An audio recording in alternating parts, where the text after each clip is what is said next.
The ballroom fell silent, a single gasp slicing through the music like a dagger. Daniella's cheeks burned hotter than the candle flames lining the grand hall as all eyes turned toward her. Theodore Sinclair, Duke of Ravenwood, tall, impossibly poised and terrifyingly calm, held her hand only long enough to spin her into the polished parquet, and then with a smoothness that made her stomach lurch, released it with a disdainful flourish. "You dance as if you've never known rhythm," he said, his voice low but cutting enough to reach the far corners of the room. "It's almost pitiable." Every word stung, each syllable a lash against the fragile thread of dignity she had spent months weaving. Daniella's chest constricted. How had the man she had once called the love of her life, the man whose touch had once made her pulse stutter, become this judge of her grace, this arbiter of her shame? The orchestra faltered mid-note as the whispered murmurs of the tons swelled. Did the Duke just... And how dare he? Floated like cruel specters. She caught glimpses of their faces, sharp with curiosity, amusement, and the familiar hunger for scandal that every assembly seemed to breathe. Daniella's fingers clenched at her sides. Pride. She must cling to it or else the humiliation would swallow her whole. Yet beneath that proud exterior, a spark of fury ignited. He would not, could not, reduce her to a laughingstock without consequence. Not here. Not in front of them all. Theodore's gaze met hers across the room, a flash of something unreadable in his storm-gray eyes. Regret? Amusement? Desire twisted into cruelty? She couldn't tell, and that uncertainty cut deeper than his words. Yet there it was, the pull, the invisible tether that had never truly snapped, now straining dangerously under the weight of pride and past wounds. As the music resumed, she moved with calculated grace, each step a declaration that she would not break, that she would not weep, not here, not now. Still, every turn, every careful dip, reminded her of what had been lost, and the ache was relentless. Her mind raced back to the summers they had spent in secrecy, dancing in quiet glades, her laughter mixing with the murmur of leaves, a life of passion, stolen kisses, whispered promises. She had thought him gone forever. Yet here he was, standing tall, unyielding, the Duke of Ravenwood, embodying every expectation and every challenge she had learned to navigate with care. Only now the challenge was different. Now it was personal. "Miss Ashbourne," he said, and the room seemed to still again. "Perhaps we should leave the dancing to those who can do it justice." His words, polished and sharp, cut her like ice water. She lifted her chin, the fire in her chest burning brighter. "Then, Your Grace, perhaps you should demonstrate rather than critique." A smirk ghosted across his lips, but the eyes, those stormy, unreadable eyes, flickered with something she couldn't name. Embarrassment mingled with a tantalizing tension, an unspoken challenge. The hall buzzed with whispers. Such audacity. Moments later she slipped from the crowd, heels clicking against the marble floor as she sought refuge near the balcony doors. The cool night air struck her cheeks, a balm to the heat of her shame. Yet even in solitude the echo of his words, the heat of his gaze, lingered. Pride, she reminded herself. Pride above all. Yet just beneath the armor curiosity prickled. Why had he returned? Why had he sought her out with such deliberate humiliation? Had the months apart hardened him, or had they merely sharpened a blade that had always been there, hidden beneath his charm? As she leaned against the balcony railing, the moon casting silver across the gardens, a memory surfaced unbidden. A summer long ago, when laughter had been easier than restraint, when he had held her hand and promised that nothing, not distance, not family, not expectation, could ever sever them. Nothing. Yet here they were, separated by pride, by unspoken regret, by a single moment of public exposure that threatened to undo everything delicate within her. A soft sigh escaped her lips. Could love survive such a wound? Could it endure pride and public scorn? She had to believe it could, though every fiber of her being screamed otherwise. And yet, in the depths of her chest she felt it, the tether taut and pulsing, drawing her toward him whether she willed it or not. Theodore, meanwhile, stood by the doorway watching her retreat with a mix of frustration and longing. He had not intended for the words to wound so deeply. He had meant to provoke, to test, to see if the fire that had once consumed them still flickered beneath the frost of social expectation. And yet, watching her now, he realized how precarious the line between anger and desire truly was. He took a measured step forward but stopped. The ballroom remained crowded. Eyes would follow. Gossip would swell like a tide, and scandal was a language he knew all too well. Better to wait. Better to plan. For pride, he knew, was as dangerous a weapon as any sword, and hers, and his, were now drawn and exposed. From the balcony, Daniella adjusted the silk of her gown, smoothing the folds that had caught on the edge of a chair. Her breath steadied, though the ache of humiliation still lingered, a constant bitter reminder of what had been, and what might never be again. And yet she caught sight of him again across the hall, framed by the grand double doors, the candlelight dancing on his features. Her pulse betrayed her, stubbornly, maddeningly. In that instant she realized that humiliation was not the end. It was merely the beginning. Theodore, sensing the shift, permitted himself a subtle nod. Not a concession, not yet, but an acknowledgement. They were bound by more than society or pride.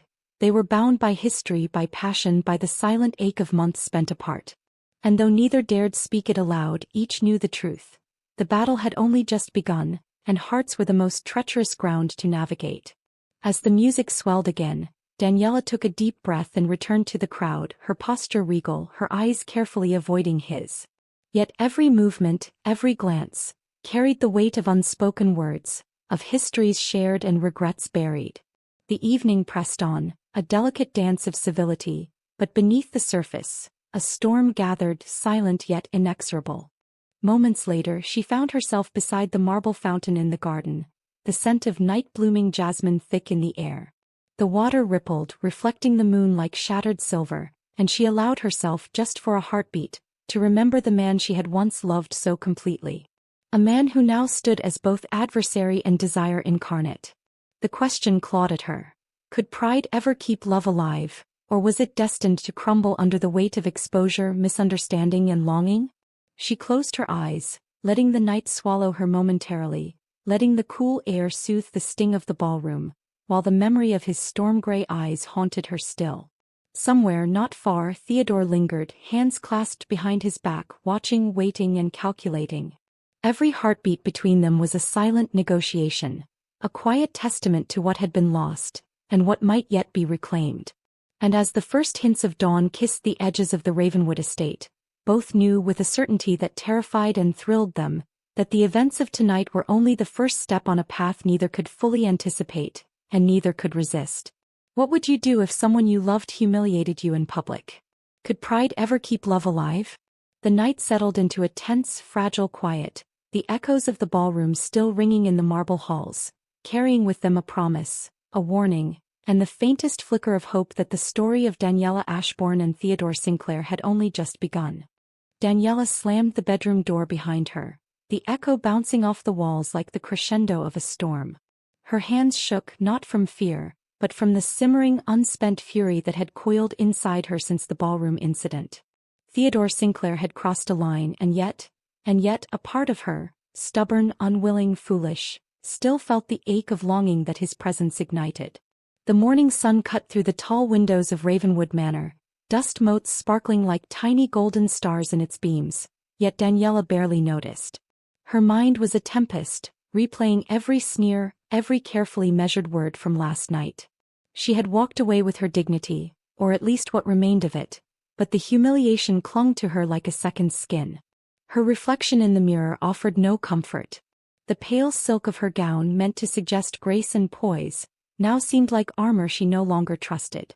She straightened her posture, lifted her chin, and reminded herself that she was Daniella Ashbourne. Composed, intelligent, unyielding. Yet deep down she knew pride alone would not protect her heart from the storm that Theodore had unleashed.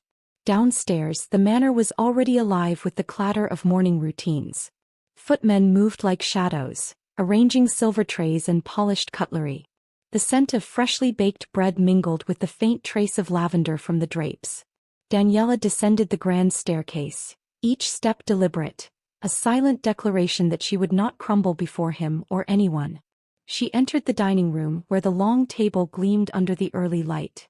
Plates were set, knives aligned with precision, and servants hovered discreetly, awaiting instruction. Across the room, Theodore sat at the head of the table, his back rigid, one hand curled around the rim of his teacup. He looked composed, calm even, but Daniella, sharper than most, could sense the tension that rippled beneath the surface. He lifted his eyes as she approached, and for a moment, the air between them thickened, charged with unspoken words. His gaze held hers, storm-gray and unreadable, a subtle challenge disguised as calm scrutiny. She did not flinch. Instead she took her seat, the cloth of her gown whispering against the chair. "Good morning, Miss Ashbourne," he said, voice low, measured. "I trust you survived last night with your dignity intact." Daniella's lips pressed into a thin line, the sharpness in his tone prickling her pride. "I survived, Your Grace," she replied evenly, her voice steady despite the pulse hammering in her throat. "Much as I suspect you survived as well, though perhaps at the expense of your own manners." A faint smile quirked at the corner of his mouth, though his eyes remained cautious. "Manners can be overrated when truth is at stake," he murmured almost to himself. The words brushed her, dangerous and intimate. Truth. She had spent months convincing herself she no longer needed him, yet every syllable from his lips reminded her of the life she had once imagined with him. The life that had been stolen, not by time but by pride and misunderstanding. Across the table, the household staff moved with practiced efficiency, their presence a subtle reminder of the social world that observed every gesture, every glance, every misstep. Daniella kept her hands folded in her lap, focusing on the delicate clink of her teacup against the saucer, counting the seconds between heartbeats to keep her composure. Even so, she could feel Theodore's gaze lingering, weighty and deliberate, as though he were trying to decipher the emotions she refused to display. It was maddening and yet impossibly alluring. After a tense silence, his voice broke through again. "The garden will need tending today, and the accounts must be reviewed before luncheon. I trust you will attend to both with your usual precision." Daniella arched an eyebrow, carefully tempering her response. Of course, it would be unwise to suggest otherwise. There was a flicker of amusement in his eyes, quickly suppressed. Indeed. The rest of breakfast passed in a brittle, careful rhythm, each of them navigating the thin line between civility and confrontation. Every clink of a spoon against porcelain, every rustle of silk, seemed amplified, echoing their unspoken tension through the room. Daniella's mind, however, was elsewhere, haunted by fragments of memory, shared laughter in moonlit gardens, whispered declarations of love, the brush of his hand against hers during stolen dances. Her solitude after breakfast was brief. Servants brought letters and papers for her review, and she retreated to the library, hoping to immerse herself in estate matters as a shield against the tumult inside. The scent of aged paper, polished wood, and faint traces of bergamot from Theodore's morning cologne lingered in the room, mixing with the tension that seemed to cling to every corner of the manor. Moments later, Theodore appeared at the doorway, his presence filling the room with a magnetic, oppressive force. He did not speak at first, simply watching her as she worked, the lines of worry and concentration on her face highlighted by the morning sun. "Daniella," he said finally, voice low, almost hesitant. She looked up, meeting his eyes, and stopped him before the words could tumble into an apology she did not yet trust. "Please," she said softly yet firmly, "not now." Theodore inclined his head, understanding her need for distance even as it pained him. "Very well," he murmured, retreating but leaving the weight of his presence behind, like a shadow that refused to dissipate. By mid-morning, Daniella found herself wandering the hallways of Ravenwood Manor, the grand portraits of ancestors staring down with solemn eyes. She paused before one, a woman of severe expression and stiff posture, and let out a soft laugh, half bitter, half wistful.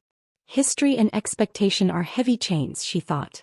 Yet sometimes, the heaviest chains are those we forge ourselves.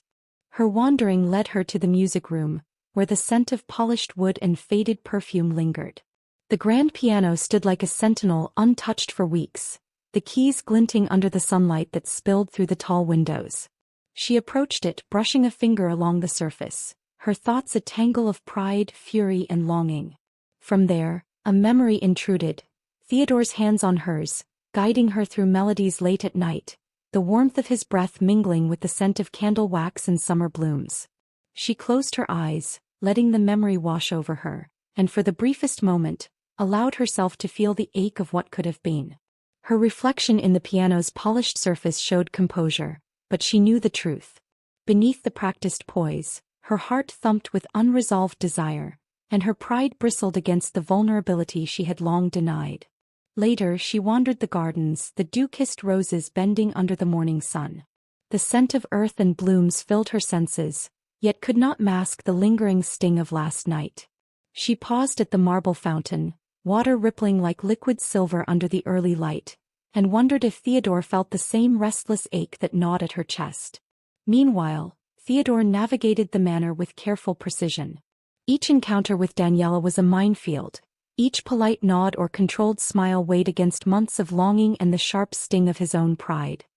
He had hoped time apart would harden him, yet every glance at her, the tilt of her chin, the curve of her lips, the way her fingers lingered on the edges of her gown, undone him. He sought moments of private reflection, retreating to the library where the weight of duty and the burden of social expectation pressed on him like a vice. Letters unopened, accounts balanced, plans for the estate. Everything required his attention, yet his thoughts kept straying to her. Daniella, with fire beneath porcelain calm, capable of provoking him to extremes with nothing more than a glance. By afternoon, whispers had begun to weave through the manor. Staff and social rivals alike noticed the tension, speculating with delicate curiosity. Yet for all the gossip, Daniella and Theodore moved through the halls as if they were alone, each encounter a subtle dance of provocation and restraint. A brush of fingers passing by a shared ledger, a fleeting glance over a teacup, a stiff nod at the mention of dinner, every moment charged with the electricity of unspoken words. It was during one such moment in the quiet of the drawing room that Daniella glimpsed something she had never noticed before. A small leather-bound journal tucked behind the gilded frame of a forgotten painting. The cover was simple, worn, yet undeniably personal. Her pulse quickened as she realized what it must contain. The thought struck her like lightning. Could this be his confessions? Every instinct urged caution, but curiosity, that dangerous, relentless force, propelled her forward. She slipped the journal from its hiding place, the leather warm under her fingers, and opened it, revealing pages filled with handwriting she knew as intimately as her own heartbeat. Every word was a revelation. Confessions of longing, of regret, of love never relinquished. Lines that mirrored her own sleepless nights, her own unspoken yearning. And yet they were private, intimate. A treasure she had stumbled upon by accident, yet one that demanded acknowledgement, demanded reckoning. Her hands trembled as she read. Her pride screamed for discretion, for secrecy, for control, but her heart, her stubborn, rebellious heart, screamed louder. How could he reveal such vulnerability in private, yet act with such cutting cruelty in public? The contradiction both infuriated and captivated her, leaving her breathless. By evening, the manor was awash in golden candlelight once more. Daniella returned the journal to its hiding place, but her mind was aflame with questions, possibilities, and the undeniable truth that the past and present were colliding with unrelenting force. As she prepared for dinner, smoothing the silk of her gown and carefully arranging her hair, she caught sight of Theodore in the drawing room, reviewing estate accounts with meticulous attention. He looked up, meeting her eyes, and in that brief, electric moment, the walls between them trembled. Neither spoke. Neither needed to. The tension, the history, the aching desire, all of it was visible in the slight narrowing of his eyes, the gentle arch of her brow. And in that charged silence, Daniella knew one thing with certainty. Ravenwood Manor, with its gilded halls, whispered secrets, and relentless social scrutiny, was no longer just a house. It was a battlefield, and pride, longing, and the hidden truths of hearts unspoken were the weapons. Would you risk reopening old wounds to know the truth? Her pulse raced, her breath caught, and the first faint tremor of hope stirred within her chest. The stage was set. The players were in place.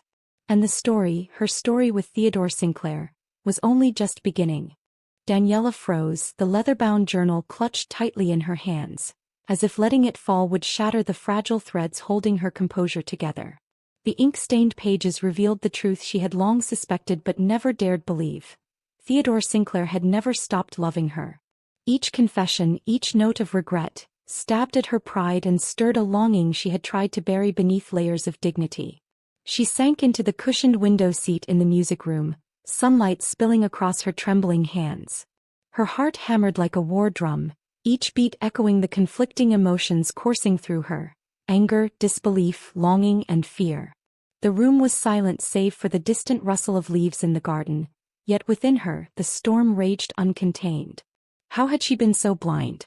How could she have misjudged him so completely? The public humiliation at the ball, the biting remarks, the sharpness in his gaze, all of it had been filtered through layers of pride and misunderstanding. And yet here it was, inked in his own hand, a map of his heart, vulnerable and exposed. She leaned back, letting the journal rest on her lap, her mind replaying their history, the stolen glances across crowded halls, the whispered conversations under moonlit balconies, the silences heavy with things left unsaid.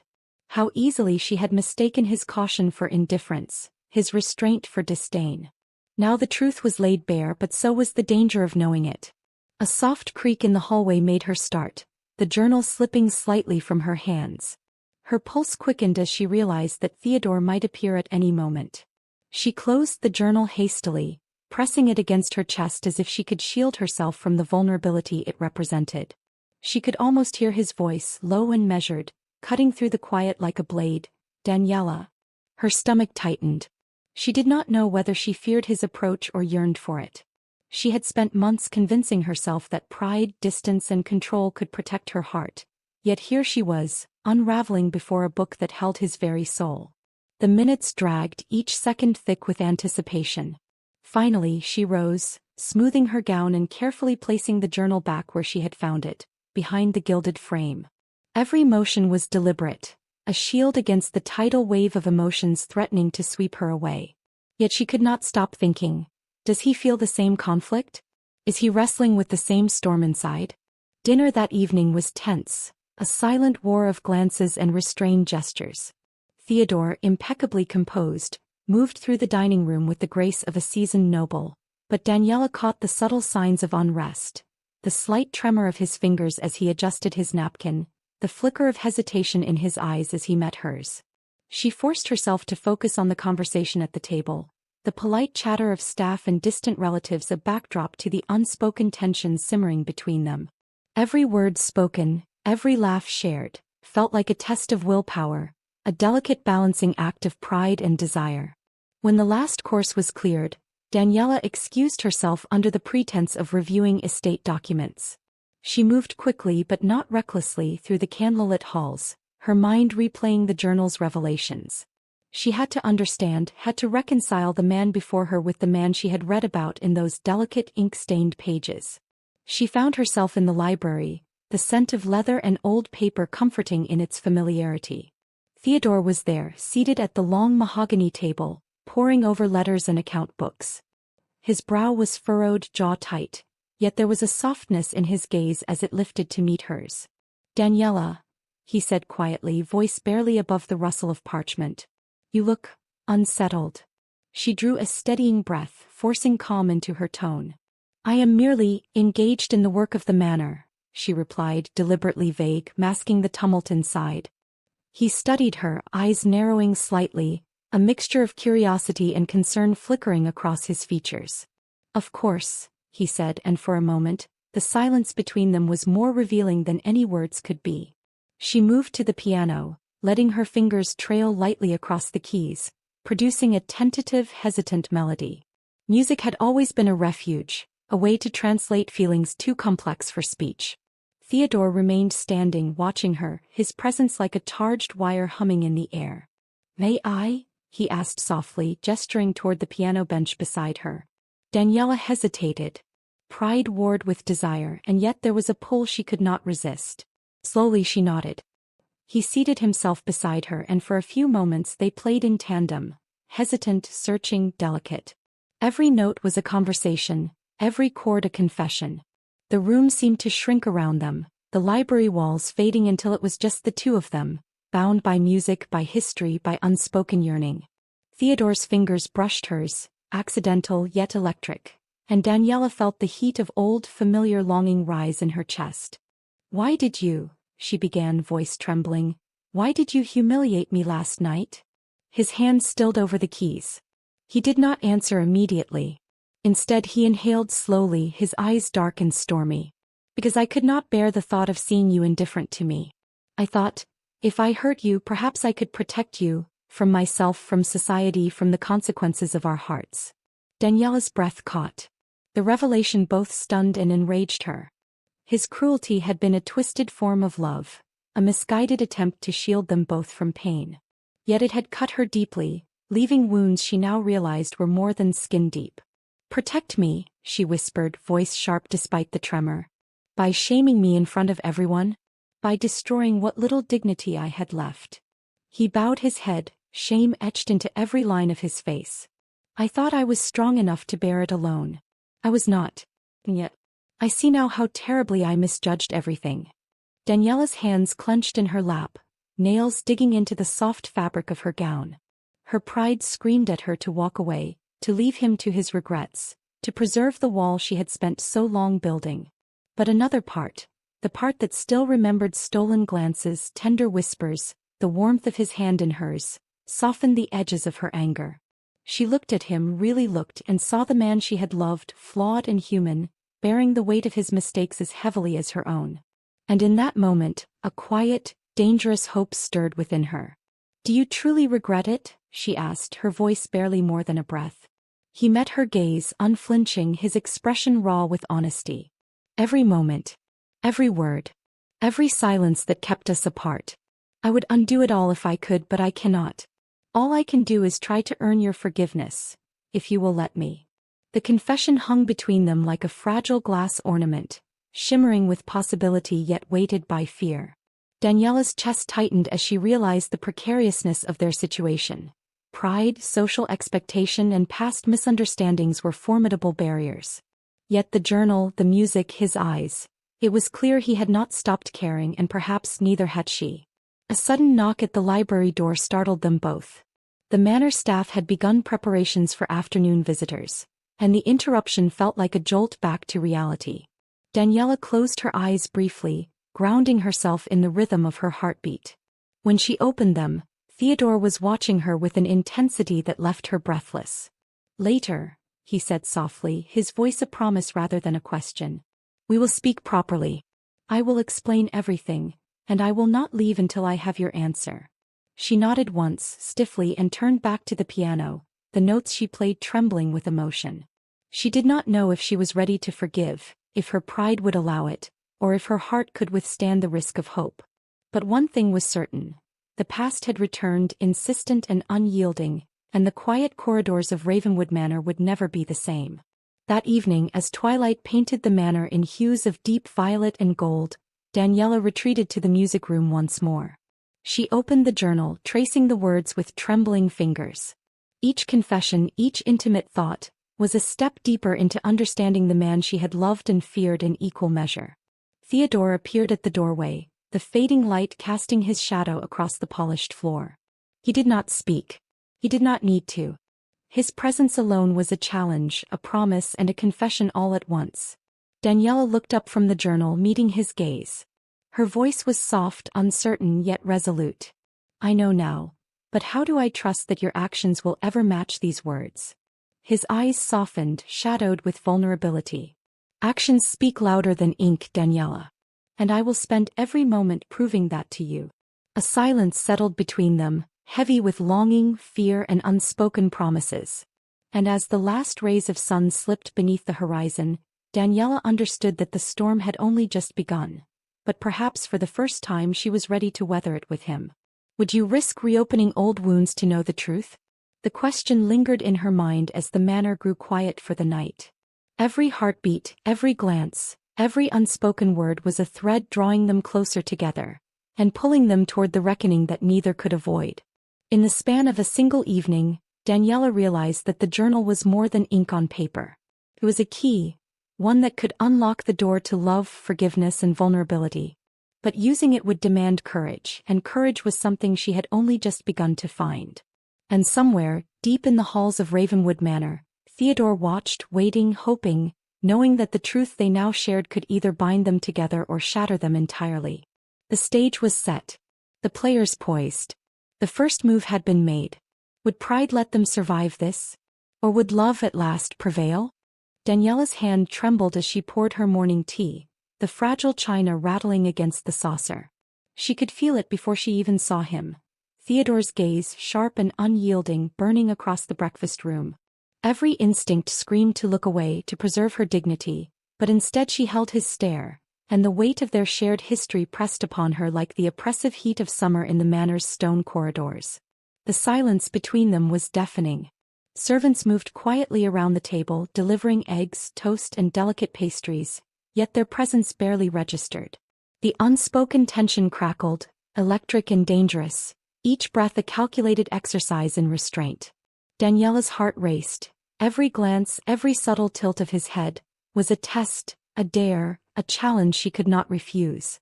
Theodore finally spoke, his voice low and deliberate, cutting through the delicate clinking of silverware. "You seem distant this morning." Daniella's lips curved into a polite, controlled smile.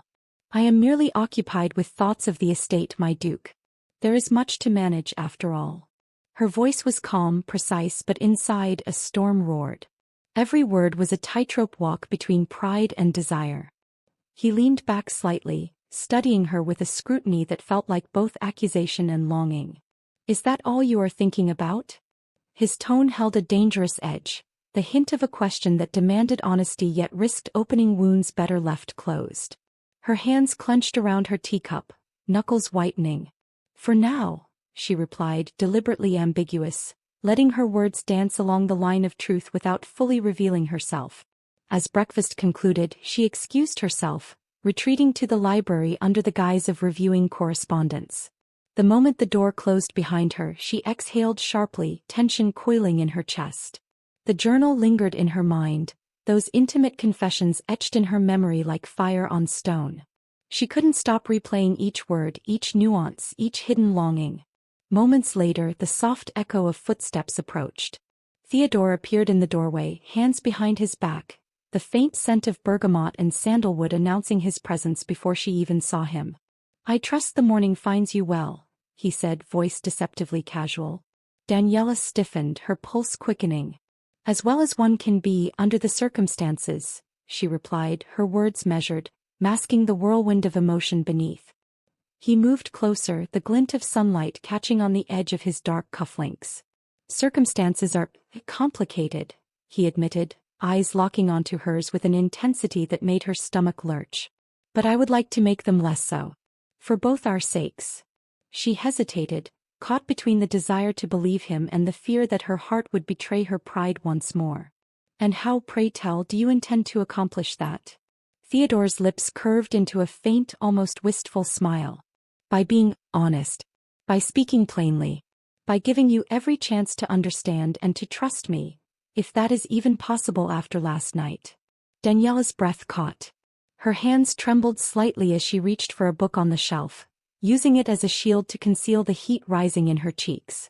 She could not deny the pull, the magnetic draw of his presence, yet every instinct screamed to guard herself. The morning passed in a delicate dance of proximity and distance. Shared tasks in the manor, the reviewing of accounts, arranging the grounds, overseeing staff, forced them into continuous interaction. Every glance was laden with unspoken meaning, every word a minefield of pride and desire. Daniella caught herself observing the subtle ways Theodore moved, the slight softening of his jaw when he was lost in thought, the almost imperceptible tremor in his hand when reaching for a ledger. By mid-afternoon they found themselves in the drawing room, the large windows casting warm light across the velvet drapes. Daniella was seated at the piano, fingers lightly brushing the keys, producing hesitant, tentative notes. Theodore entered quietly, his presence filling the room with a weight she could neither ignore nor resist. "You play beautifully," he said, voice low, almost reverent. Daniella's hands stilled, a tremor running through her body. "Flattery is unnecessary," she replied, though her tone lacked its usual sharpness. He moved closer, standing just behind her shoulder, careful not to crowd yet impossible to ignore. "I am not flattering," he said softly. "I am simply stating the truth." Her fingers hovered over the keys, the music faltering under the intensity of his gaze. The tension was a living thing, coiling around them, wrapping each note in electricity. For a moment the world beyond the drawing room ceased to exist. There was only the music, the unspoken confessions, and the thin line between desire and restraint. "Why do you persist in this game of avoidance?" he asked suddenly, his voice sharper now, cutting through the fragile calm. We both know the truth of what we feel. Daniella's chest tightened. She swallowed hard, forcing a measured breath. Because truth can be dangerous, she said quietly, almost a whisper. And pride cannot be so easily abandoned. He let out a low, almost inaudible sigh. Yet we are here in the same rooms, sharing the same air. Do you not feel the risk? She looked up at him, eyes locking with his. Every moment, she admitted, voice trembling despite her effort to remain composed. And yet, I cannot deny that part of me wishes you would not resist either.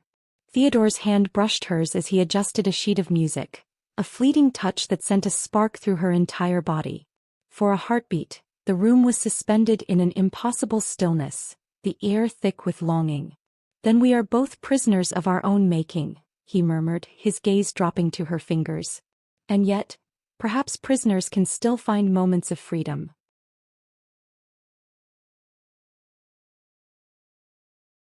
Daniella's lips parted, unsure if she wanted to speak or remain silent, letting the tension between them speak in her stead. The room seemed to shrink, the warm light of the afternoon sun mingling with the heat rising in her cheeks. Every nerve was alight, every heartbeat a drum signaling the danger of desire. Later, in the quiet of the hallway, Theodore intercepted her once more. We cannot continue like this, he said, voice low, urgent. Avoidance, silence, misinterpretation, it will destroy us before we even have the chance to begin anew. Daniella's steps faltered. And what if beginning anew is impossible? What if pride always wins and love is lost to fear? He reached out, brushing her gloved hand lightly, the contact electric, intimate and terrifying. Then we fight for it, he said simply.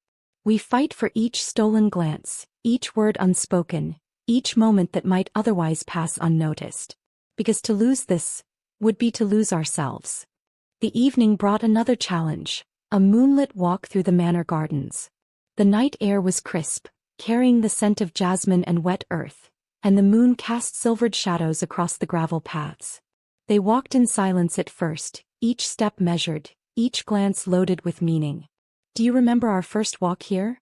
Theodore asked suddenly, voice soft, almost nostalgic. Daniella's heart clenched at the memory. I do, she replied, voice barely audible. And I remember thinking that perhaps some things were meant to be, despite the obstacles. He stopped walking, turning to face her fully. The moonlight highlighted the sharp lines of his face, the intensity of his eyes, and the vulnerability he rarely allowed anyone to see. And yet we allowed those obstacles to tear us apart, he said, voice breaking slightly, betraying the depth of his regret. Her own throat tightened. We were young, foolish, too proud to admit what we needed, she whispered. He stepped closer, the distance between them shrinking until it was measured in mere inches. We need not be so foolish any longer, he said, voice steady now, a promise wrapped in longing.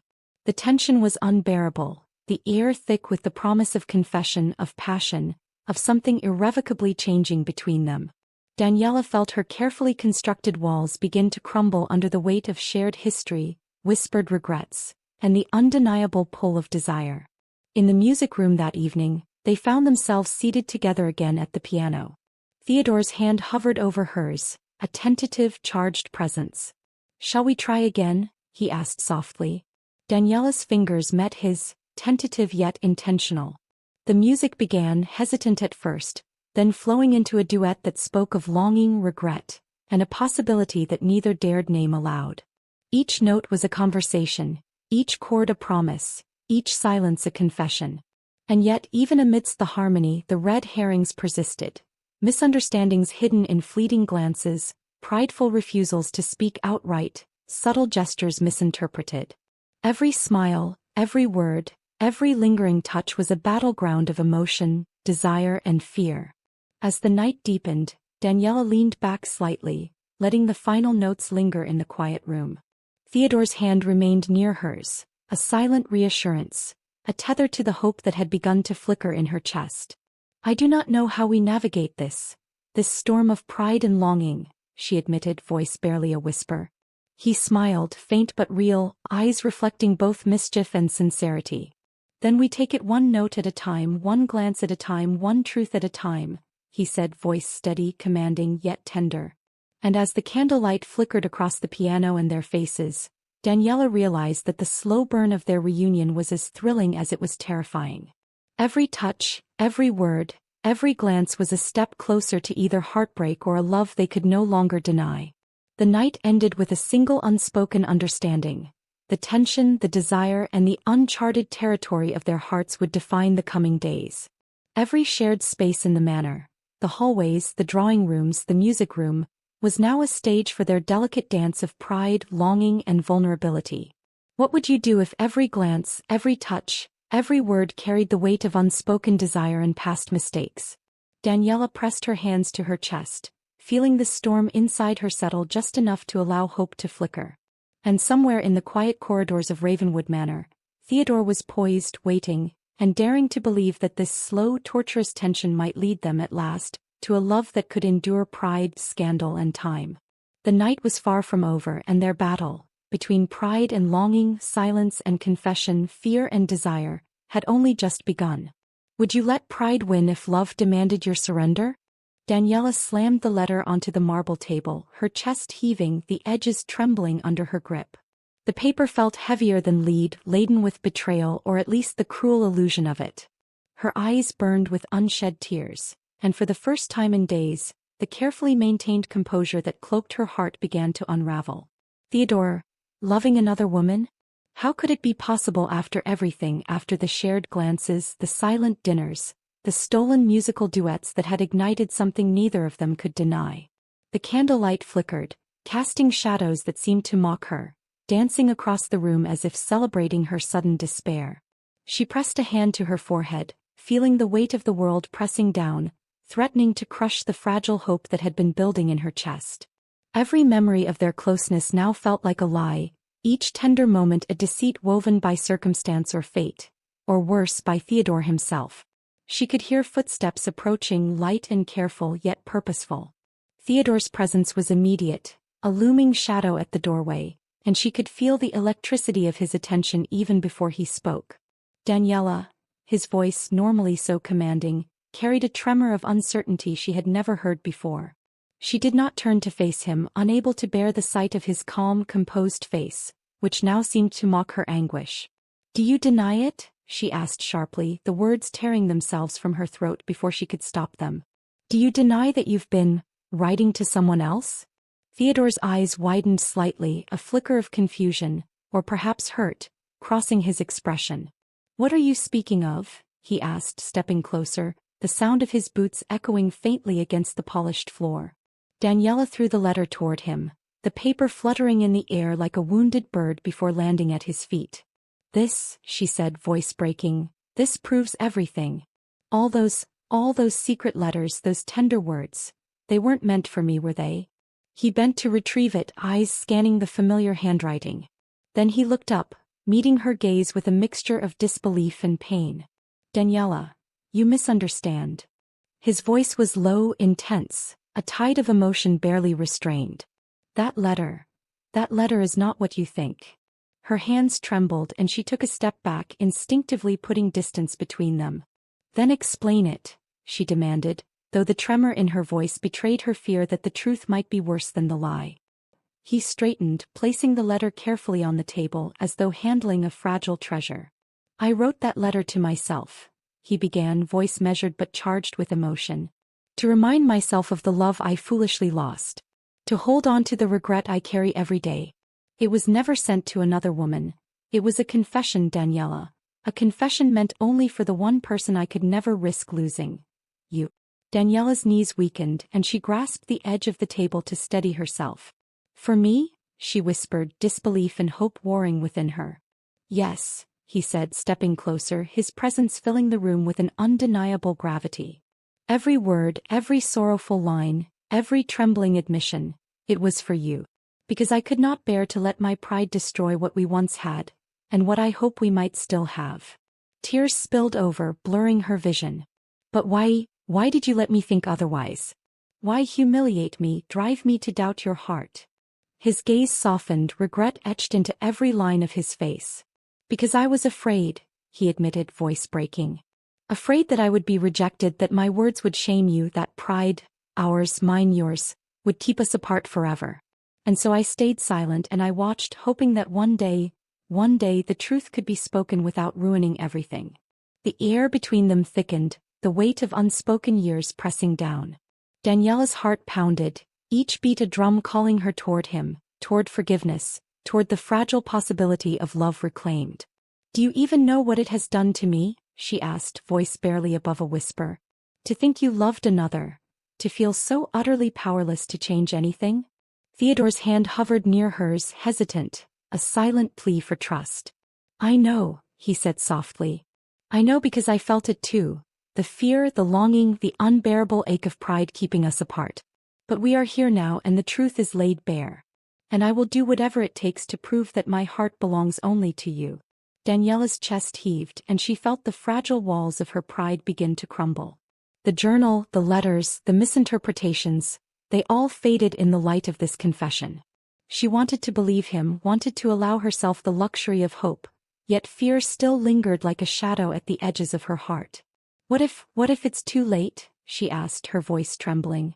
"What if the world will not forgive us and we cannot forgive ourselves?" He stepped closer, bridging the small gap between them, until she could feel the heat of his body, the steady rhythm of his heartbeat mirroring her own. "Then we make them," he said firmly, eyes blazing with conviction. "We forgive, we fight, we love. Because anything less would be a betrayal of what we feel, what we've always felt, and what we are capable of together." Her hands shook as she reached out, brushing against his, the contact sending sparks up her arm. "And the pride?" she asked, her voice barely audible. "What of the pride that has ruled us for so long?" "The pride will bend," he murmured, voice deep and steady. "Not break, not vanish, but bend to make room for love. Because you are worth every risk, every misstep, every word left unsaid until now." The candlelight flickered, shadows dancing across their faces, casting the room in an intimate glow. Daniella's heart soared and faltered in the same breath, the culmination of longing, fear, and unspoken desire all converging into one impossible, exhilarating moment.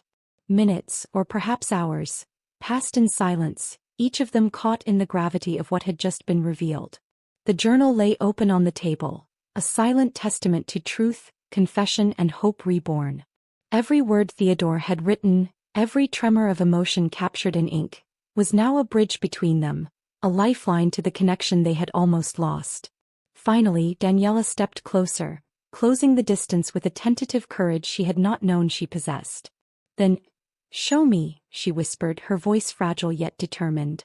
"Show me that it is not too late, that we can be more than pride, more than fear, more than misunderstanding." Theodore's eyes softened, the fire of determination mingling with tenderness. "I will," he promised. "Every day in every way until you know beyond doubt that you are my heart, my desire, my everything." The first tentative touch came slowly, deliberately, his hand brushing hers, lingering just long enough to ignite a spark that raced through her entire body. Each movement was careful, reverent, an unspoken acknowledgement of the walls they had built and the careful dismantling now in progress. "And the world?" she asked, her voice trembling with a mix of fear and longing. "Will they understand?" Theodore smiled faintly, a glimmer of mischief and certainty in his eyes. "Let them whisper.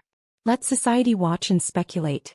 What matters is here," he said, placing a hand over his chest. "And here," he added, gently touching hers. "Nothing else can touch us unless we allow it." Her lips parted, a breathless mixture of disbelief and desire escaping. "Then, perhaps we can begin again," she said, a soft, fragile hope threading through each word. "Yes," he whispered, voice low, intimate, carrying a weight that made her knees weak. "We begin again." And in that moment, the tension, the longing, and the slow-burning desire of weeks converged into a fragile, yet undeniable bond. Every glance, every shared breath, every unspoken word became a thread weaving them together, pulling them from the precipice of despair into the possibility of a love unrestrained by pride or misunderstanding. The hours passed with quiet confessions, whispered promises, and lingering touches, the world outside the manor's walls fading into irrelevance. The journal remained on the table, an unassuming witness to the reclamation of a love nearly lost. Each page, each carefully penned word, was now a beacon, guiding them through the treacherous terrain of pride, misunderstanding, and fear into a place where love might finally flourish. By the time the moon reached its zenith, casting silver light across the polished floors and velvet drapes, Daniella knew the truth. Theodore's heart had always belonged to her as hers had always belonged to him. And though the path forward was fraught with challenges, with society's whispers and the lingering shadows of pride, they had discovered a truth stronger than fear. Would you risk the world's judgment if it meant reclaiming the love you thought lost? Daniella pressed her hand to her lips, the tremor of anticipation coursing through her veins. And in the quiet, intimate space of Ravenwood Manor, she finally allowed herself to believe that love, true, enduring, passionate, could survive betrayal, misinterpretation, and even the fiercest pride. Because some truths once revealed could not be ignored. Some confessions once read demanded a response. And some hearts once reunited refused to let go. Could you forgive someone who broke your heart if their love was undeniable? The night stretched onward, and with it the promise of a slow-burning reconciliation, the rekindling of desire, and the tentative steps toward a love that had always been theirs, waiting patiently through misunderstandings, societal pressure, and prideful hearts. And somewhere deep in the manor the journal remained, a silent, enduring testament to the power of truth, confession, and the possibility of a love reborn. Daniella's hand trembled as she clutched the letter once more, her chest tightening with a fear she could no longer contain. The walls of Ravenwood Manor, which had once seemed comforting, now felt like a cage. Every corner whispered judgment, every shadow seemed to mock her hesitation. She could hear the distant hum of carriage wheels on cobblestones outside, but it felt miles away, irrelevant compared to the storm raging within her. Theodore, he had laid bare his heart, yet still doubt gnawed at her like a persistent, merciless tide. Moments earlier she had caught wind of the gossip spiraling through the manor's halls. Servants whispering, ladies-in-waiting sharing looks that said more than words ever could. Rumors, misinterpretations, half-truths, all coiling around her like a suffocating fog. The letter she'd glimpsed, the one she thought was proof of Theodore's betrayal, had triggered more than heartbreak. It had unleashed a fear she could barely articulate. Society's watchful eyes were a weapon, and she was already bleeding under its blade. She stormed into the music room, seeking the only solace she had left, the one place where memory and melody could drown out the whispers. Her fingers drifted over the piano keys, cold and unyielding beneath her touch. Yet even as she played, the notes carried a tension that mirrored the turmoil within. Each key struck was a plea, a question, a silent cry for clarity. Theodore entered quietly, hesitant, his silhouette framed by the flickering candlelight. His eyes, dark and searching, found hers immediately. "Daniella," he said softly, yet the weight in his voice made her flinch. "Please, do not let this misunderstanding destroy what we've worked so hard to rebuild." Her laugh was bitter, a sharp, cracking sound that seemed to shatter the fragile calm of the room. "Destroy? You speak as if it's a matter of rebuilding, but don't you see, Theodore? Every step I take, every breath I draw, I am walking through fire. Society's gaze is relentless, and your past choices, your secrets, they have left me exposed, vulnerable, humiliated." He took a cautious step forward, his hand extended yet unclaimed. "I never meant to humiliate you," he said, voice steady but layered with anguish. "Every decision I made, every secret I kept was to protect you. From me, from the world, from the unforgiving whispers of this society that watches our every move." Daniella's eyes narrowed, glistening with unshed tears. "Protect me? By keeping me in ignorance? By letting the rumor mill dictate my heart? By letting me believe you had chosen someone else?" Theodore's jaw tightened. "I was trapped by pride," he admitted, the confession raw, exposed. "And fear. Fear that my words would bring shame upon you. Fear that I would lose you not because you didn't care, but because I was too cowardly to face my own vulnerabilities." Her chest ached, a mixture of anger and longing twisting in her veins. "And now?" she asked, voice trembling. "Now what are we supposed to do with this? With the whispers, the judgment, the impossibility of it all." He took a slow, deliberate step closer, the faint scent of bergamot lingering in the air as he moved. "We face it," he said, unwavering. "Together. Or not at all. I cannot bear another day where you doubt me, where pride and fear come between us. If we are to survive this, we must confront it, The gossip, the past, the very walls of this manor that have heard too many lies and too few truths. Her hands trembled as she buried her face in them, the piano keys now silent witnesses to her crumbling defenses. "I don't know if I can, Theodore," she whispered. "I don't know if I have the strength." He stepped closer still until the space between them was charged with undeniable tension, every breath a shared rhythm of fear and desire. "You do," he said firmly. "Because the heart knows its truth, Daniella. And yours knows mine. You've felt it in every glance, every touch, every note we've shared, even when you tried to convince yourself otherwise." Her lips parted, a fragile sigh escaping. "But the world," she murmured almost inaudibly. "The whispers, the scandal, my family, all of it weighs too heavily." He reached out, gently taking her hands in his, the heat of his touch grounding her. "Then let them whisper," he said softly but with authority. "Let society watch. Let them speculate. What matters is here." He pressed a hand to his chest. "And here," he added gently over her own. "Nothing else can touch us unless we allow it." Her body shook, a mixture of fear, longing, and a hope she had not dared to embrace until now. Every instinct told her to retreat, to shield herself, yet every beat of her heart pulled her closer, tethering her to a truth she could no longer deny. "Theodore," she breathed, her voice fragile, almost pleading. "If we try, if we face it, what if it's not enough? What if pride or fear or something else still keeps us apart?" He brushed a strand of hair from her face, his fingers lingering, tracing the curve of her cheek. "Then we fight," he said, determination ringing through each word. "We fight for this, for us. For every stolen glance, every touch, every whispered confession that has brought us here. We refuse to let pride, fear, or the world dictate what is ours to claim." Daniella swallowed hard, the ache in her chest softening just enough to allow the first flicker of hope to burn. She could feel the power of his conviction, the sincerity in his eyes, and the slow, steady pull of desire that neither pride nor misunderstanding could erase. Suddenly, a sharp knock at the door startled them both, a reminder that the manor was alive with eyes and ears, and that the world outside their fragile bubble of reconciliation was watching. Daniella hesitated, glancing at Theodore, her pulse quickening. "I'll handle it," he said, a protective edge to his tone. He moved toward the door, opening it with a measured confidence that both comforted and alarmed her. The servant bowed, whispering news of a rumor spreading through the manor, a whisper of scandal that threatened to undo everything they were slowly rebuilding. Daniella's stomach clenched.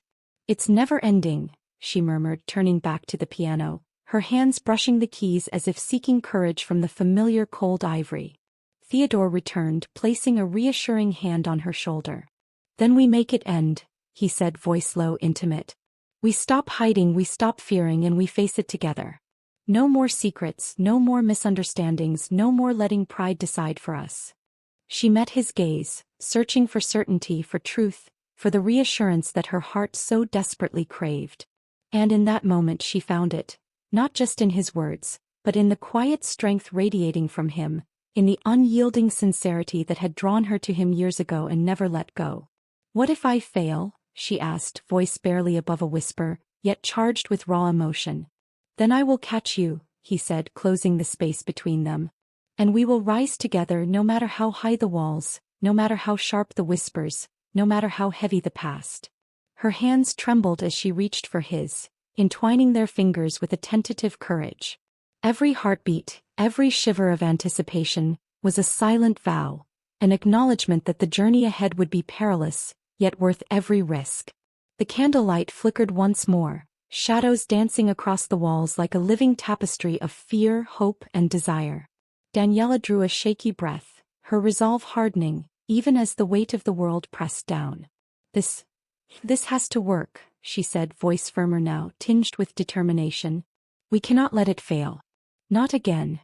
Theodore's lips curved into a faint, determined smile, his eyes blazing with unwavering intent. "It will work," he assured her, voice a promise and a command. "Because we will not allow it to fail. Not with us. Not ever." Outside, the murmur of the manor continued, whispers of scandal and gossip drifting through the corridors like an unstoppable tide. But inside the music room the world fell away. All that existed was the fragile, tentative yet undeniable bond being rebuilt, brick by brick, confession by confession, touch by touch. And in the quiet, charged air between them, Daniella knew the truth. The path forward would be treacherous, shadows of doubt and pride lingering at every turn. Yet for the first time since the ball, she believed that love, true, unwavering and earned through struggle, could survive even the darkest hour. Would you risk everything for the one you love, even when the world seems determined to keep you apart? Her lips curved into a small, fragile smile, a beacon of hope amidst the storm. The path ahead was uncertain, fraught with danger and misunderstanding, but it was theirs to walk together. And as Theodore drew her into a tentative embrace, the journal on the piano sat open, its inked confessions a silent witness to the promise of reconciliation, the determination to fight, and the slow-burning possibility that love, once nearly lost, could rise again, stronger and brighter than ever. Could love survive when pride, fear, and society itself stand in its way? Daniella pressed closer, letting the warmth of Theodore's presence anchor her, knowing that the road ahead would demand courage, forgiveness, and unwavering faith in one another. And deep down, for the first time in weeks, she dared to hope that they could not only survive the whispers and the shadows, but thrive in the love they had fought so hard to reclaim. The sound of shattering glass split the stillness of Ravenwood Manor, a sharp, impossible crack that made Daniella's heart lurch violently in her chest. She turned, breath caught, to see Theodore standing at the foot of the grand staircase, a fallen candlestick smoldering beside him. His eyes, dark and raw, searched hers with an intensity that left her trembling. "I cannot do this anymore," he said, voice trembling yet fierce. "I cannot bear your distance, your silence, your doubt. I will not let pride and fear destroy us again." The weight of his words pressed into her chest, forcing air from her lungs in shallow, quick gasps. She wanted to retreat, to shield herself from another heartbreak, yet every nerve in her body hummed with anticipation, longing, and fear.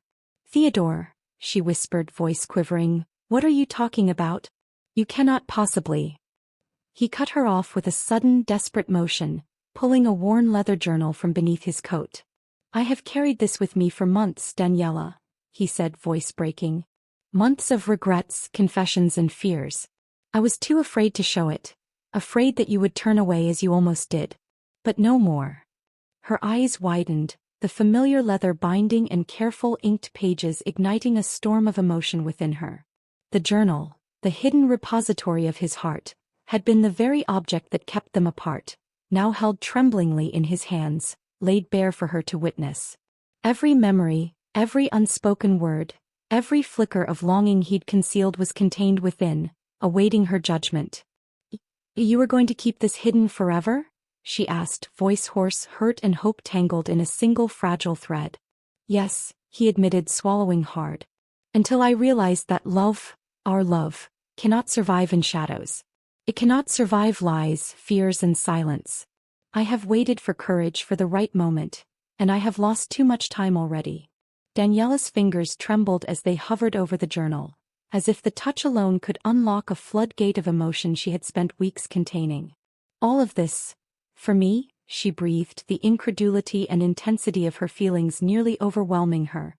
"Yes," he said, stepping closer, the scent of musk and bergamot enveloping her senses, grounding her in a moment that was at once terrifying and intoxicating.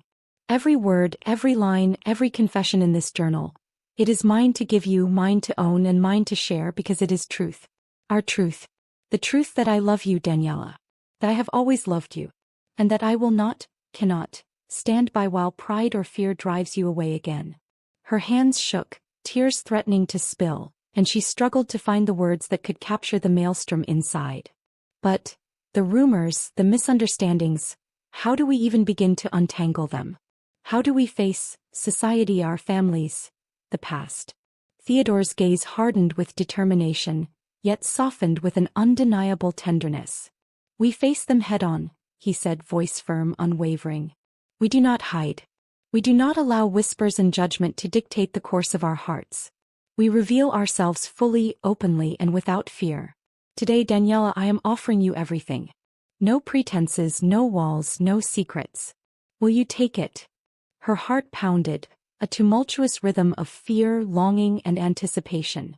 She wanted to retreat, to hide behind the armor of dignity she had crafted so carefully, but the sight of him, vulnerable yet commanding, desperate yet steadfast, ignited something fierce within her. I don't know if I. You do, he interrupted gently, yet with the authority that only someone who truly knows your soul can command. Your heart knows, Daniella. It has known all along. You feel it every time our hands brush, every time our eyes meet across a crowded room, every time silence speaks louder than words. You know that this, us, is worth fighting for. A tremor of desire ran through her, weaving itself seamlessly with hope, fear, and relief. She felt herself drawn to him inexorably, like tides pulled by an unseen moon, powerless to resist the gravity of their connection. If I say yes, she whispered, then everything changes. We risk everything. There is no turning back. He smiled, a slow, heart-stopping curve of lips that made the ache in her chest simultaneously unbearable and sweet. Then let it change, he said softly. Because what we have is more than worth it. I would rather face ruin with you than safety without you. I would rather stand against the world for a single honest moment with you than live a lifetime in shadowed pretenses. Her pulse raced, her breath catching in her throat. Every instinct screamed caution, every memory of humiliation, every fear of scandal and misjudgment pressed against her resolve. Yet as she looked into his eyes, she saw nothing but sincerity, longing, and unwavering devotion. She saw the man who had humiliated her, yet loved her beyond reason. She saw the man who had been her tormentor and her salvation all at once. The journal lay open between them, inked confessions of love, regret, and longing forming a bridge across their fractured hearts. She reached out, her fingertips brushing the pages, each word igniting a memory, a touch, a smile, a heartbreak. You wrote all of this, for me, she whispered, voice trembling with disbelief and wonder. I wrote it because I had to, he said, closing the distance between them until only the space between heartbeats remained. Because I could no longer live with silence, with misunderstanding, with pride as a barrier between us. I am done hiding, Daniella. I am done pretending that fear can dictate love. Her lips parted, a fragile sigh escaping, and for a moment, the world outside the music room ceased to exist. The manor's grand walls, the candlelight flickering, the whispers of servants and gossip. None of it mattered. All that existed was the heat between them, the truth laid bare, the slow, undeniable pull of hearts aligned at last. Yet even as she moved closer, a shadow of doubt crept along the edges of her resolve. And what if it is not enough? She asked, voice barely audible. What if pride and past mistakes are stronger than this? He reached out, cupping her face in a hand that was both firm and tender, tracing the curve of her jaw with reverence. Then we fight, he said, each word deliberate, unyielding. We fight for every glance that has lingered too long, every unspoken word that has burned in silence, every moment that brought us to this precipice. We fight, Daniella, because what we have is real, and real love is never defeated by whispers or fear. Her chest ached, a delicious, painful pull that threatened to undo her composure, and she allowed herself to lean into him, letting the first flickers of surrender ignite within. I will try, she whispered, almost a breath, almost a plea. No, he corrected gently yet firmly, his forehead resting against hers, eyes blazing with intensity. You will trust, you will believe, and you will embrace this. Not try. Because this, us, is worth more than caution, more than fear, more than pride. Her hands found his, their fingers intertwining as if they had been meant to fit together all along. Every pulse, every shiver, every quickened breath was a testament to the bridge being rebuilt between them, a fragile yet unbreakable connection that neither time nor scandal could sever. Outside the music room, the manor continued its relentless rhythm, footsteps echoing, whispers floating through hallways, servants moving like shadows across polished floors. But inside, within the cocoon of candlelight and confession, the world had narrowed to a single point. Theodore and Daniella, hearts finally daring to speak, to hope, to reclaim what had been nearly lost.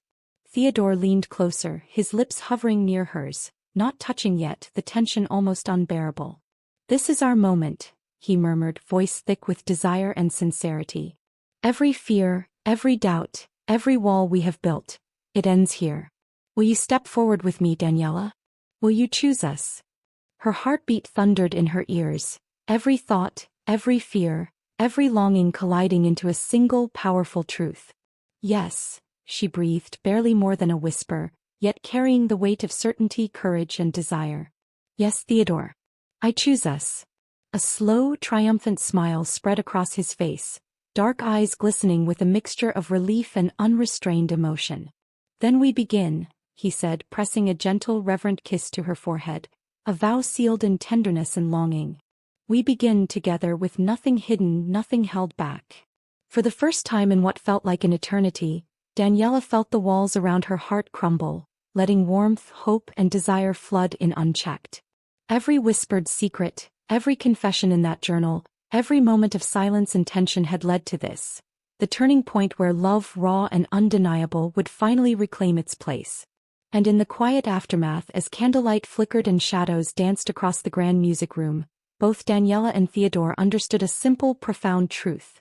The journey ahead would demand courage, vulnerability, and unyielding trust, but it would be theirs to walk hand in hand, heart with heart, against whatever the world dared to throw their way. Could you risk everything, confront every fear, and expose your heart fully if it meant claiming the love you were destined to have? With that question lingering in the charged air, they stepped forward together, no longer divided by pride or misunderstanding, but united by truth, courage, and the undeniable force of their shared love. The ballroom erupted in gasps the moment Theodore Sinclair, Duke of Ravenwood, dropped to one knee in the center of the polished parquet, the glittering chandeliers above casting a halo of light over his determined face. The murmurs of society rippled like a wave across the grand hall, ladies clutching delicate fans to their chests, gentlemen exchanging stunned whispers. And all eyes inevitably turned to Daniella Ashbourne. Her heart thudded violently in her chest, a wild drum of anticipation, fear, and disbelief. The glittering room felt suddenly suffocating, every ornate drapery, every candlelit candelabra, every whispering silk gown amplified in sharp, electric clarity. She wanted to move, to flee, but her feet were rooted to the floor, her pulse echoing in her ears like a frantic rhythm that matched the gallop of her own desire and uncertainty. Daniella, Theodore called, voice strong, resonant, slicing through the whispers like a blade. I will not, cannot, allow another moment to pass without making this right. I have wronged you, humiliated you, and let my pride stand between us. And for that, I beg your forgiveness. The air between them seemed to hum with the intensity of his confession, charged with every unspoken word they had endured, every lingering touch denied, every glance that had spoken volumes they could not admit in public. Her breath caught. Her hands trembled. Society, with all its expectations and judgment, had never held such weight, or such irrelevance, before her. Theodore's dark eyes held hers, unwavering, pleading. I have carried my mistakes, my silence, and my fears long enough. I lay them all bare tonight before the world because you deserve truth, honesty, and love that knows no shame or hesitation. Daniella, will you allow me to make amends? Will you accept my love, my heart, my life entirely? Whispers swirled around her like a storm of silk and perfume. Lady Whitmore clutched her pearls in scandalized disbelief. Sir Alistair's jaw had gone slack with shock. Even the orchestra, momentarily halted, seemed to wait on the brink of eternity. And Daniella felt her chest tighten, an ache that was fear, longing, hope, and despair all tangled into one exquisite, sharp-edged emotion. The journal, hidden confessions, tear-stained pages, truths they had both kept secret, flashed in her mind. The words she had read, the vulnerability she had glimpsed, the depth of his love she had once questioned, it all converged in this single, searing moment. Could she risk her pride, her heart, her social standing, for a man who had both tormented and adored her in equal measure? Her voice, when it emerged, was small, trembling, but resolute. Theodore. He rose slightly, just enough to meet her gaze fully, hands still clasped in front of him. Say it, Daniella. Say that you will let us be, that you will let love, not fear, not pride, guide us. Her chest ached as she swallowed, words catching on the edge of her throat. Every instinct screamed caution, yet every pulse, every nerve, every fragment of memory, whispered in one insistent, undeniable voice. This is him. This is us. This is what we were meant to fight for. I forgive you, she whispered finally, voice trembling with the weight of truth. And I accept you. I accept us. A murmur rippled through the ballroom, some of disbelief, some of awe, but all of it paled beside the tidal wave of relief and elation flooding her veins. Theodore's face softened, a dark, aching smile curving his lips, and he rose fully, closing the final space between them.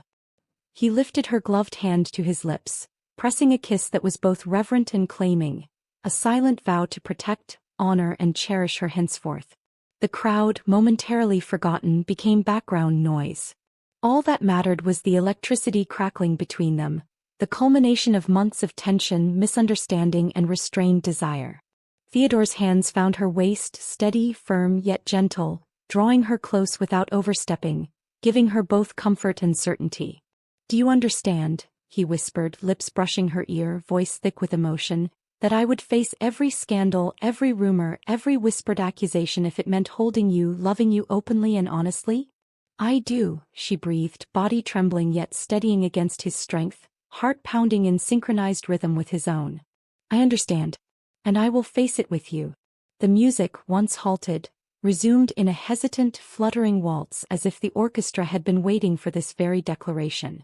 Theodore and Daniella moved instinctively into the dance, their bodies perfectly attuned, the world narrowing until nothing existed but the press of hands, the gaze of eyes that spoke volumes, the quiet declarations of devotion whispered in stolen glances.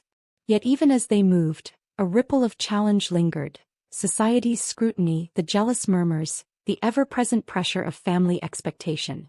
Every whispered word, every sidelong glance from the elite, could have shattered fragile courage. And yet there they were, stepping boldly into the eye of scrutiny, united by truth, by love, by an unwavering commitment to one another. Theodore's hand traced her spine, warm and insistent, his thumb brushing over the sensitive swell of her shoulder, igniting sparks of desire that made her shiver despite herself. "Every moment we have lost," he murmured against her temple, "every glance denied, every word unsaid, it all ends tonight. No more hiding. No more fear. Only us." Her breath caught, heart thrumming as if ready to leap from her chest. "Only us," she echoed, letting the words anchor her, letting the affirmation solidify the fragile bridge between pride and vulnerability. The dance became their declaration, each step a manifesto of defiance against misunderstanding and silence. A hush fell over the onlookers, even as the music swelled, drawing every eye to the pair at the center of the ballroom.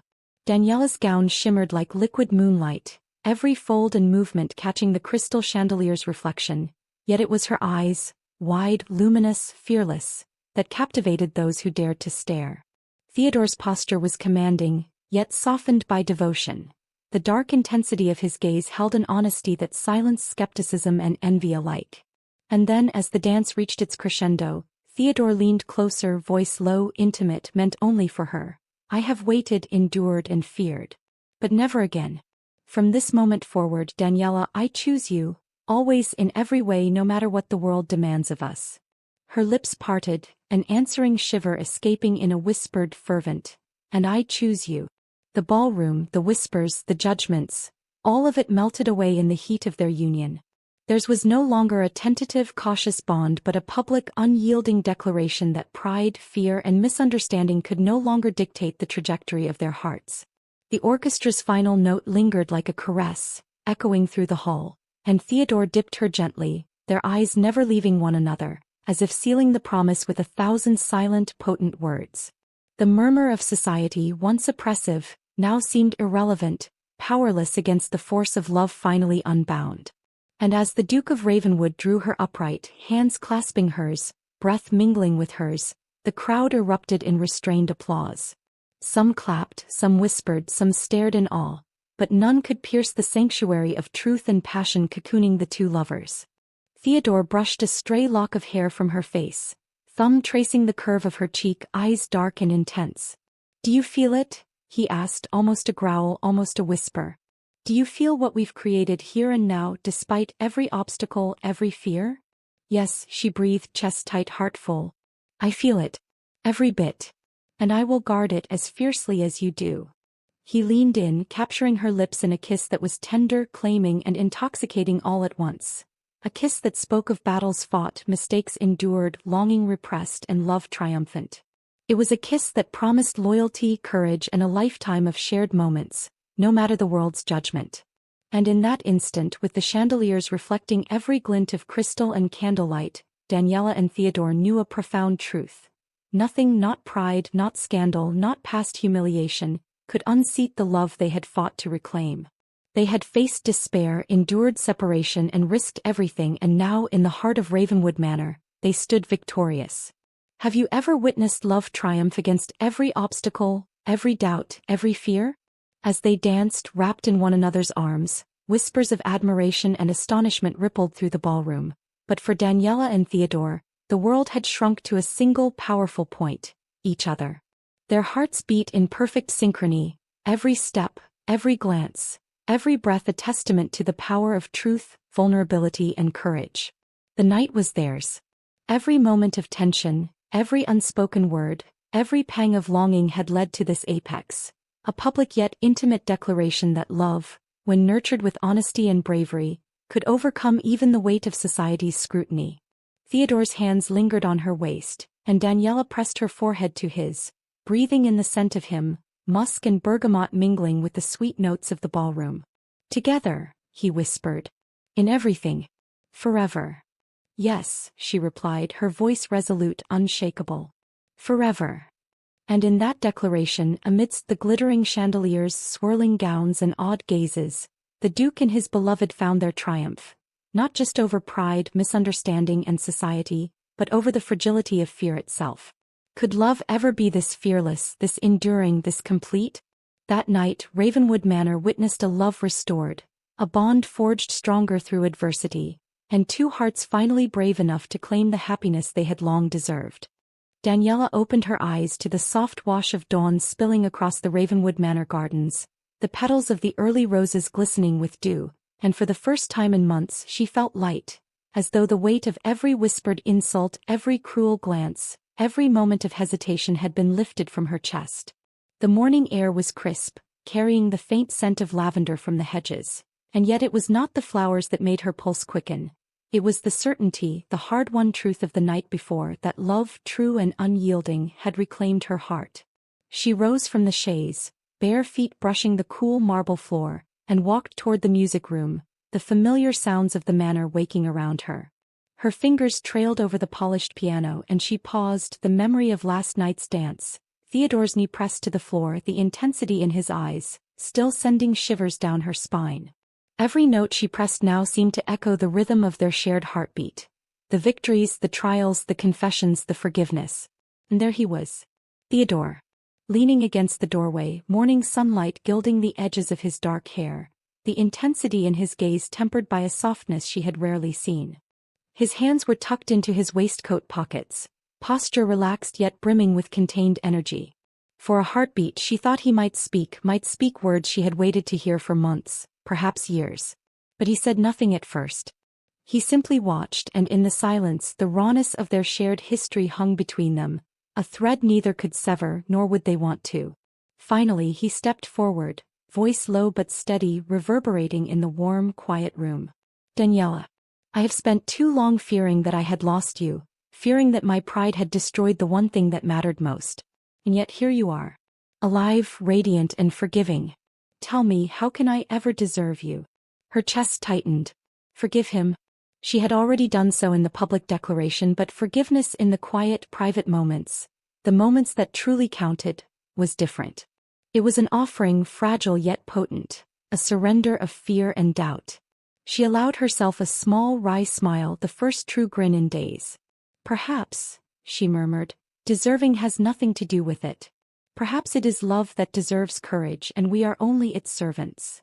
Theodore's lips quirked in a brief, almost imperceptible smile, and then he closed the small distance between them, reaching out to capture her hand in his. The warmth of his palm against hers, the pressure of his thumb tracing over the back of her fingers, was grounding and electrifying all at once. "Courage," he echoed softly, eyes dark with unspoken emotion. "Yes. We have needed that, more than we realized." They walked in silence through the gardens, the sun climbing higher, spilling golden light across the fountains and manicured hedges. Birds chirped, dew sparkled, and the manor itself seemed to breathe with them, holding the memory of every whispered conversation, every stolen glance, every tension-filled step of the past months. The air was fragrant with spring's awakening, yet the most intoxicating scent was that of their renewed connection. Trust forged anew, desire no longer restrained, hearts laid bare. As they reached the fountain, Theodore stopped and turned to her, the seriousness of his expression sharpening, commanding yet tender. "Daniella," he said, voice almost trembling, "there are truths that cannot be spoken once or only spoken in desperation. I need you to know that everything I have done, every moment of pride, every harsh word, every hesitation, it was never because I did not love you. It was fear of losing you, fear of exposing my own weakness. But I have learned, weakness is nothing if it is shared with the one you love." Her throat tightened. She had spent so long interpreting his silence as distance, his pride as cruelty, yet here it was, the raw, unvarnished truth. Her heart ached with the weight of the months lost, but also sang with the possibility of years ahead. "You speak as if the past can be erased," she murmured, "but it cannot. The humiliation, the misunderstandings, the whispers of society, they linger." Theodore shook his head, taking her other hand in his, palms pressing together, grounding each other. "No," he admitted. "They cannot be erased. But they can be transformed. We can transform them, Daniella. Let our love rewrite the story of every misstep, every error, every silent tear." Her eyes filled with tears, but this time they were tears of relief, hope, and renewal, not fear or humiliation. She let herself lean slightly into him, feeling the solid warmth of his presence, the steady rhythm of his heartbeat beneath her cheek. "Then let us begin," she whispered. "Let us be fearless together." Theodore smiled, a slow, deep expression of relief, pride, and devotion. "Together," he echoed. And then, in a quiet, intimate gesture, he pressed his lips to her forehead. A promise, a blessing, a claim. The garden seemed to exhale with them, the morning light spilling across their clasped hands and radiant faces. A perfect tableau of triumph and love reclaimed. The day stretched ahead, filled with quiet moments and shared smiles, each one a declaration of the victory of trust over fear, love over pride, courage over hesitation. They walked together along the garden paths, sometimes in silence, sometimes speaking in soft whispers about trivialities that now seemed profound because they were shared. Every glance carried the weight of apology, gratitude, desire, and devotion. They paused by a bench under the arched rose trellis, the blooms in full blush, petals trembling in the morning breeze. Theodore drew her close again, hands resting lightly at her waist, chin tilted so their foreheads touched. "Tell me, Daniella," he whispered, voice low and intimate, "have you ever doubted that this, us, was worth the struggle?" She met his gaze, eyes shining with clarity and certainty. "I may have doubted the journey," she admitted, "but never the destination. I always knew, you were the only one I wanted to find me at the end." His eyes darkened with emotion, almost painful in its intensity, yet softened by the gentleness of their shared truth. "And I," he murmured, "have spent every moment learning how to prove it to you, not with words alone, but with every choice, every action, every heartbeat. I will not fail you again, Daniella."